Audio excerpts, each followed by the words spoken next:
Nag-iipon ako kasi hindi natin alam kung kailan may dadating na problema. Kasi lagi naman talaga may dumadating na problema kahit ayaw mo, may problema talagang dadating. So gusto ko kapag may problemang dumating, syempre karamihan naman ng problema natin involved ang pera eh. Magkasakit ka, involved ang pera. May biglang nasira sa gamit mo, involved ang pera. Halos karamihan talaga ng problema is involved ang pera. Kapag may ipon ako at nagkaroon ng problema, mas madali kong nalulutas yung problema. Kasi kaya ko siyang bayaran eh. Kapag wala kasi akong ipon, hindi ako mapakali. Kasi iniisip ko nga, pag biglang may dumating na problema tapos wala akong pambayad, mas lalong bumibigat yung problema. Kasi nga, mangungutang ka. Di ba? Pag nangutang ka, yung problema mo ngayon, mas mataas pa sa susunod na problema kasi nga magtutubo ka. Imbis na ganito lang yung problema mo, ganitong halaga lang problema mo, pag nagtubo ka, madadagdagan yung problema mo sa pera. Sabi natin may inaasahan kang darating na pera. May inaasahan ka na, kasi siyempre, susweldo ka or may kikitain ka, tapos tingin mo, kaya mong bayaran yung inutang mo. Paano kung sakaling dun pa lang sa, hindi mo pa nababayaran yung utang mo, may dumating na naman na problema?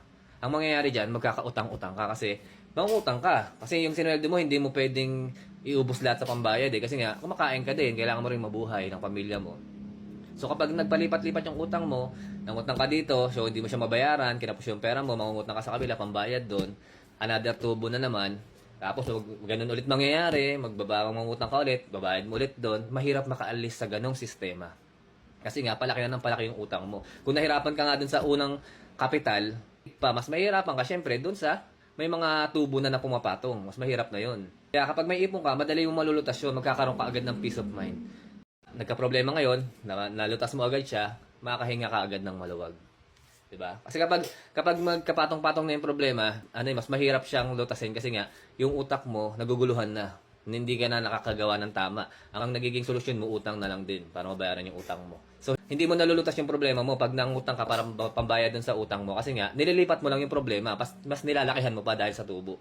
Nag-enjoy naman kami. Nag-enjoy kami paminsan-minsan. Pero, kurot-kurot lang kasi mahirap yung iubos mo yung pera mo sa mga bagay na gusto mong bilhin, sa mga bagay na gusto mong puntahan, tapos kinabukasan, wala kang pera. Eh kung yun nga, may dumating na problema, doon magsisimula yung utang mo.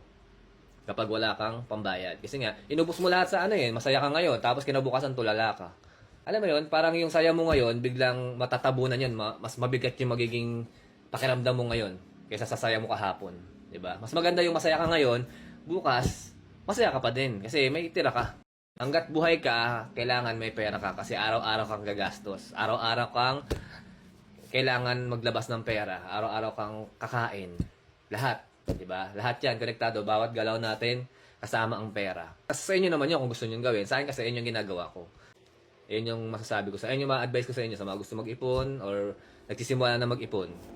Pag may naipon kayo, invest nyo sa kapaki-pakinabang. Yung may balik. Wag yung pag nakapag-ipon kayo, bibili nyo ng ganito, tapos walang matitira. Okay lang na bumili kayo, pero dapat mas maganda yung may natitira pa din para nga sa mga susunod na problema.